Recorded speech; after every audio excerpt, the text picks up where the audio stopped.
అవతలవాడు తప్పు తెలుసుకుంటే ఆయన సంతోషపడిపోతాడు. అంతేగాని నువ్వు తప్పు చేసావు కాబట్టి ఒక్కనాటికి నిన్ను క్షమించనండవు. స్వామి నాది తప్పు అయిపోయింది అంటే చాలు మురిసిపోతాడు.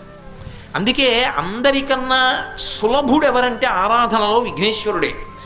మీరు పసుపు ముద్ద తెచ్చి ఇలా పెట్టారనుకోండి, దానికి ఒక బొట్టు పెట్టారనుకోండి, అంతే అదే విఘ్నేశ్వరుడు.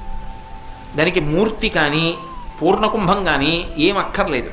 సాధారణంగా మూర్తి పెట్టకపోతే కలశ పెడతాం, కలశ కూడా అక్కర్లేదు. ఓ ఆకేసి ఇంత పసుపు ఇలా ముద్ద చేసి పెట్టి దానికి ఒక బొట్టు పెట్టారనుకోండి, అది విఘ్నేశ్వరుడు అంతే.